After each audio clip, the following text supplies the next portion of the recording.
I keep saying, this too shall pass, but I'm starting to wonder because did all of you get your email from me? I apologize, I sent it pretty late, but I didn't want to forget. So a couple of people asked me what it meant exactly. Every one of your instructors for every single one of your classes will email you how they are dividing their class. The reason why it's not, blanket across the board is because every class is going to be made up of a different number of people. So you may wind up having some classes that you go to on Monday and some classes that you go to on Tuesday or Wednesday or Thursday. So it's not like, you're always going to only go on Monday or you're always going to only go on Tuesday. Does that make sense? Okay. So it's going to be weird for you guys. It's going to be weird for us too, because lots of things can't happen when classes get divided like that. Does anybody have a question about what day they come in here and what day they watch virtually? Okay. Is it going to be for the whole semester? Probably, unless they change it again. Honestly, we don't really know any more than you guys do, and I hate that. They want us to upload lectures and live stream, but the live stream's not working in some cases right now. So I can't promise you that on the day that you attend virtually that you'll actually be attending. You may just be watching the goofy recording that I make because I forgot to, stand in the right place, etc. And I'm very sorry about all that. Yes. I'm sorry? Do you attend what? The virtual. I guess you can do it anywhere you are on that day. No, like on an Canvas. If it's live, you will get some sort of notification, I believe, through Teams. They're awaiting some kind of equipment that's supposed to be here today. Y'all have some questions I can't answer right now. I don't like feeling like this, that I don't know exactly, but I promise you will have the information before you get tested, so don't worry about your grade unless, you're not reading your textbook. You have your textbook. The PowerPoints are online. There are resources online that go with this. I'm not going to ask you anything that is like some little remote thing in a chapter. I just want you guys to be as at ease as possible about getting the course content that you need to be successful.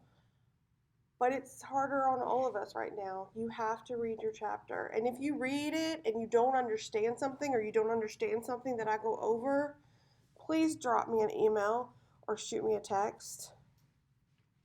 If you're stressed out, come talk to me. I'm stressed out too, believe me. But sometimes just talking about it, this is just unlike any kind of stress type thing that we've ever been through before. And I hate to say it's a cliche, it is what it is. There's nothing that any of us can do about it. And I'm going to do my very best to make sure that everything's uploaded in a timely manner. My lecture from yesterday's class, not this class, but another class I teach, is 58 minutes long. And after 4 hours of uploading it, something happened and it didn't upload. So today I've got to start all over again because it's a really big file. Technology is not my thing. So it may take a day or so to get things uploaded, but I promise I'm doing the best I can to get it up for you guys. If any of you individually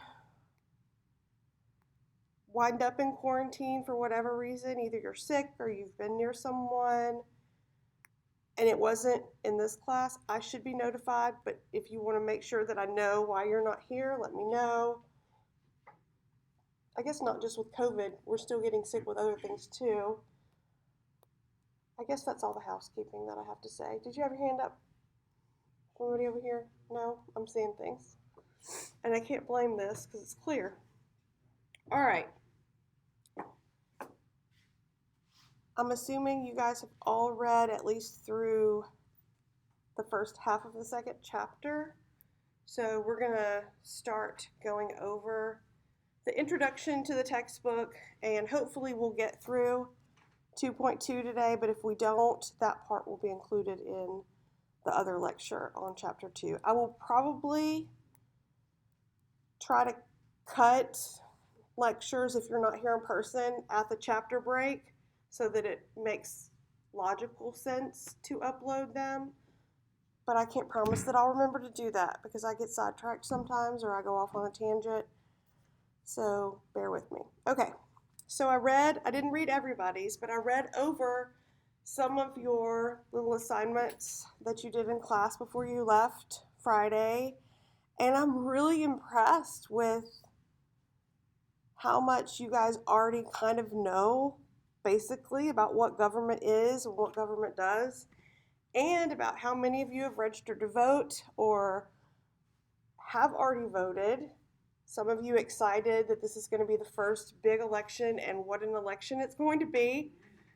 I am worried. I hate feeling like people may get hurt or killed, but it's that contentious. The language, the rhetoric of this presidential election is unbelievable. Yesterday, and if you guys have personal experiences or read something that you want to share with the class that's related, please always feel free to interject. So, yesterday I was at China Bowl with my daughter for lunch, and we were waiting on our food, and a man was behind us, and he kept looking at me, and I just ignored it because, we all kind of look funny right now with masks on, and mine did have words on it. So I didn't think anything of it, and he picked up his food, and he walked by, and he said, you look like Kamala Harris. And I stopped for a minute because, he's looking at me just this part. And I had long sleeves on, so literally, this is all he could see, this in my hands. And he walked by, and I just looked at him, and Kamala Harris is a beautiful woman, right? She's all beautiful. No, I'm not saying I'm beautiful. I'm just saying she's a very attractive woman. And I just stopped for a minute, and I went, we're different races. And I wanted to go, she's old, but I didn't because she is beautiful. And I don't think he meant anything negative by the statement. So I went, but she's very light-skinned and I'm very dark-skinned. She may be lighter than I am. And I walked out and I went, my daughter was with me and I said, do you think he meant I looked old? And my daughter's like, no, Mom, you're very dark. You look ethnic. People ask you all the time, what country you're from. And I said, yeah, I was just more concerned about the age thing. But I remembered many years ago, people used to ask me, or tell me, not ask me, that I looked like Sarah Palin. So I posted on Facebook, there's actually a point to my story. I posted on Facebook that at lunch, somebody had told me that I looked like Kamala Harris. And several years ago, people used to tell me that I looked like Sarah Palin. And what I got from that is that I look vice presidential. But just that, because I was being funny, the comments that people posted. I'm sorry you were insulted today. Another person took it to start lambasting everything Democrats have ever done. And then another person said something positive, and another person, it was just the rhetoric from just a funny little encounter. I was being funny. I must look like a vice president, right? When I walk in a room, I look like a vice president. The political rhetoric I was just kind of stunned, not really, because I do pay attention, but I was like, really? Like I didn't post anything about politics or, who I'm voting for. It was just nasty. And not everybody engages in it, but it seems to be worse than I've ever experienced in the 30 years that I've been voting. So it does concern me. It is an exciting time to take this class, and it's an exciting time to get a say. But as we go through, when we get to the chapter on state and local government, you will see, even though fewer percentage of people engage in the election process at the local level, the local level is really where we can affect change the most, right? And yet a lot of people don't even bother to vote at all in the local elections. I dare say, if all of us in this room decided not to vote in November for president, it wouldn't change the outcome of how Louisiana votes for president at all, right? Why do I say that? Who knows why I say that? There's millions of people voting in Louisiana, and we know how Louisiana's going to go, right? 95% chance Louisiana's going to go what? Republican. Louisiana's going to go red. I mean, it's possible that it doesn't happen, but the chance is very, very slight. I've never lived in a state that I didn't know that essentially my vote at the national level really didn't count. And I say that from being a Mississippian to being somebody who voted in Connecticut. I knew in Mississippi my vote really wasn't going to matter, and I knew in Connecticut that my vote really wasn't going to matter, because those two states are really extremes, red and blue. So when you think about that, and yet that's the election that we're so focused on, it's very interesting to me. But the national election gets most of the media coverage. And I'm not saying that's a bad thing. I'm just saying people need to take part in the electoral process at every level. Yes? So I have a question. Like, if it doesn't matter, then why do you all vote? Like, if you already know that Louisiana is going to be Republican, like, why is it important to vote? Well, I don't mean it doesn't matter. I mean, on an individual vote level, unless you live in a swing state, it's hard to see that your vote matters. But why does your vote matter?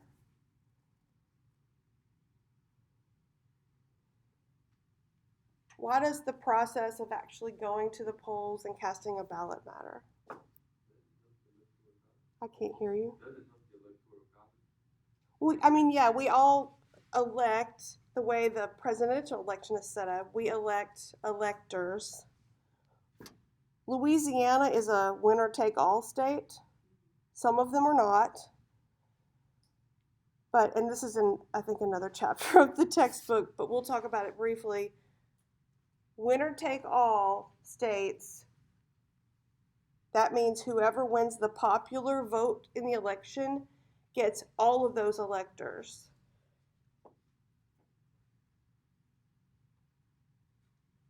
So you're not actually casting a ballot for the President of the United States. You're voting for the electors on the Republican side, the Democratic side, the Libertarian side, whoever.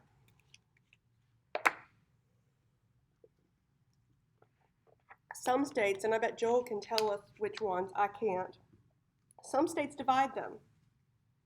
Which states divide them, do you know? Maine and Nebraska divide their electors. So in that instance, you can see more how your vote matters. There are times, usually not at the national level, but there are elections that actually you can see your vote because they are so close. But there's so many, millions and millions of Americans voting at the national level, it's harder to see that. But the process of voting is important for other reasons too, and some of them are symbolic.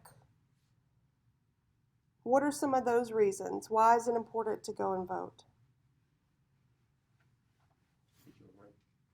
It's our right. It's very important. It's also a privilege, right? Everybody in this room, in fact, let's look. 1, 2, 3, maybe. Out of everybody in this room, only 3 people that I'm looking at, and that's a maybe, because I don't know what kind of family you came from. I don't know if you're rich. I don't know if you own property. If you're poor, nobody in this room may have had the right to vote in the beginning. But there are 3 people, maybe, who have had the right to vote in this country as long as there's been a country, right? Everybody else in this country, people had to fight and work very hard to even get a say. So in that instance, when we think about the different groups that make up America, yes, our votes count. Because this is, I hate to say it's a little bit of kind of stereotyping people, but you can actually look at the African American voting bloc and the female voting bloc to some extent. Obviously, everybody doesn't vote the same, but women have some things in common that they care very much about. African Americans are one of the, if not still the strongest voting bloc. Why is that?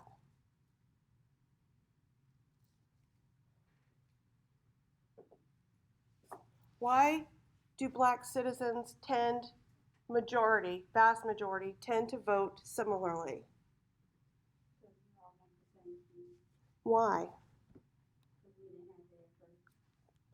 Because you have a collective, confined history, and it hasn't been that long. Women don't all vote the same. They're not nearly as strong of a voting bloc, but they do have some things where they tend to vote more similarly. Why? Why? Because at one point we couldn't vote either, and it was harder to equal to women. Yes, and there are some things that women experience very differently than men, and women need to have a say in that, right? I'm going to go ahead and get this out of the way. I talk politics. I will tell you who I voted for in any election, and I will tell you why.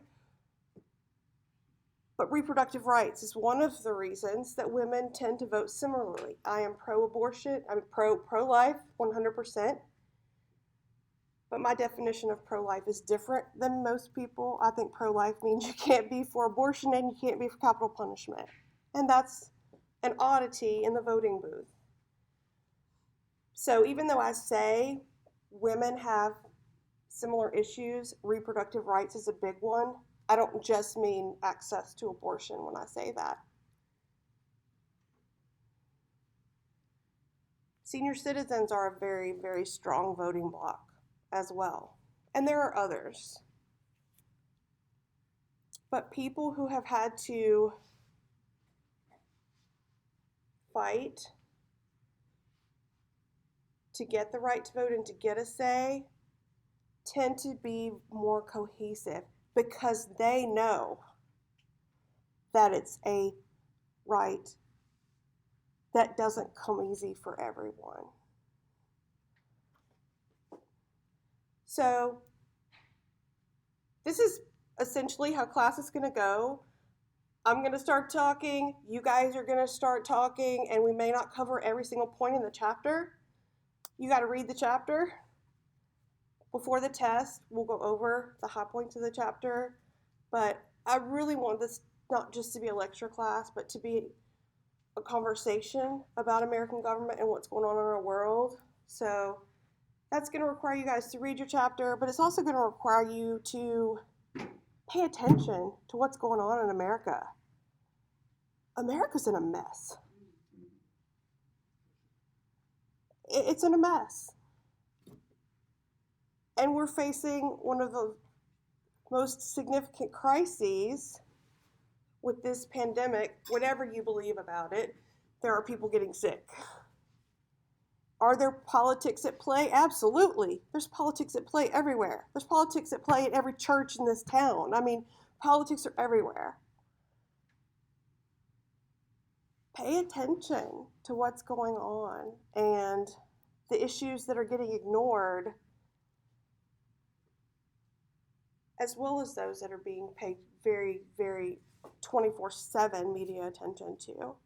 And let's talk about some of those issues and what kind of role we all play in them and how we can do something about it rather than just be social media warriors. I'm not gonna lie, I like getting on social media and telling people what I think too. But I think sometimes when we get really excited or angry about an issue, we take to social media and it stops there. And that doesn't affect change. There are many times in our history that change took sacrifices.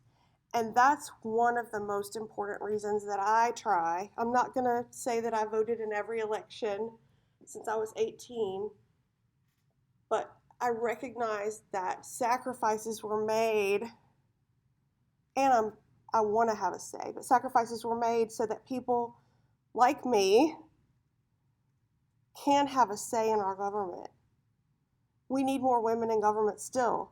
There's been a huge change in the last couple of decades in women in positions of power.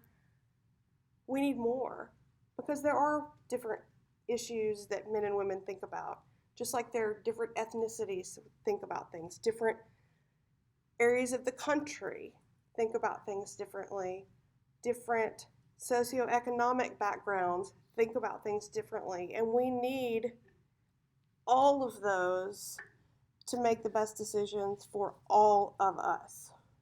Okay, that being said, again, I was really impressed with you guys in your short answers. It feels like most of you are in here, I'm not saying all, but most of you are in here because you wanted to take American government as your social science elective, or even, if you're a minor in this area. But it made me excited. I was really afraid to read the answers because I haven't taught non-majors in a long time. So hopefully this is going to be a really good semester. So you all have a feel for what government is. Your chapter 1 goes into, oops, I'm covering up my face. I'm sorry, whoever's watching this. The difference in elitism and pluralism. Who can tell me from reading the chapter what elitism is? What's the theory of elitism? Anna? I think it's when like a certain group of people are the ones ruling the government and no one else has to say. Yes.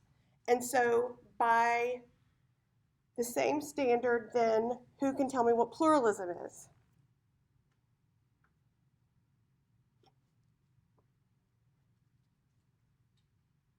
Yes, Anna? It's when a variety of people have a say on how the government should be run and everyone has a voice. Yes. So pluralism, basically, it kind of reminds me of the E pluribus unum motto. More of us get a say. More people are involved. Elitism is just the elite. Trade-offs, which is what your book calls it, is more what we see happening in American government, right? We can look at instances, and maybe if your parents are like my parents were, they'll sit around and complain about the powerful people being in charge. You may even do that. I know I do it sometimes too. The powerful corporations being in charge, the wealthy getting tax breaks at the expense of the middle and lower middle class. What we have in America, your book says, is kind of a trade-off. We can see both. We can see instances where the elite really make more of the decisions, but we can also see pluralism theory at work as well. I'm trying to think of a local election where we could really see it. There's many times in Louisiana history that you can see lots of grassroots bringing someone who may not have come from the wealthiest background, or the person is actually trying to appear. Yes. Think of Romer's election in 1987. So I love that you know Louisiana history and I don't, because I'm not from here. Yeah. He basically came back from being like at 5% like a week before the election. He was running for governor. Mm-hmm. Basically came back a week before the election and won it. That's awesome. So that's a good example of pluralism or pluralism theory at work. We already talked a lot about engagement and democracy. How many of you, if anybody, I know y'all are very young, have actually participated in the electoral process in some way? Not necessarily voting, but you went to a rally with your parents, you heard someone speak and you went and heard them, you've worked in a campaign, a speaker came and talked to your class or your church. Tell me about it. When it's locally, also like come to the house, like they come and talk, and they do like rallies in town, like they give away like free stuff, like free meals, or like stuff for the kids to do. The kids they gotta come, so like while the parents are listening, they got like jumpers and everything to keep them entertained and stuff like that. That's a really good example. I'm actually surprised more of you haven't done some of those things, especially if you're from a small town and it's a local election. And I shouldn't just say local, it could be for that district. It could be a U.S. election for Congress, and it's that district. That's the most recent one I went to, actually, was at Candy Kristoff's house. Does anybody know who Candy Kristoff is? She is running for congressional seat 5 in Louisiana. She is, if she won, she would be the first woman and first African American to hold that seat. It's pretty amazing. She's an LC alum. She's a remarkable woman. Her story is so fascinating. She lives in Alexandria, and she held a family reunion / political party at her house out in the country in Alexandria last year. And it was amazing. I learned how to do reggae that day. It was an amazing experience, and getting to see, because I love being involved in campaigns when it's, somebody or an issue that I believe very strongly in, and getting to see someone at those early and grassroots steps just like inspired me. She would be, in my opinion, our very own. I don't mean this as far as personality. This is not a slight. I love Candy. We're friends. She would be, like, if she won, our very own version of AOC, because she's an underdog. She doesn't have political experience. She's literally going out on the ground and knocking on doors and going to schools and going to churches and going to what few events we're still having. But before quarantine, she was actually going to different community fairs and things and actually meeting the people in District 5. District 5 is the craziest gerrymandered district. It's insane. It literally goes. I wish that I had something to connect to this. Y'all can look at it on the internet. It's insane, and there's a reason for that, and we'll talk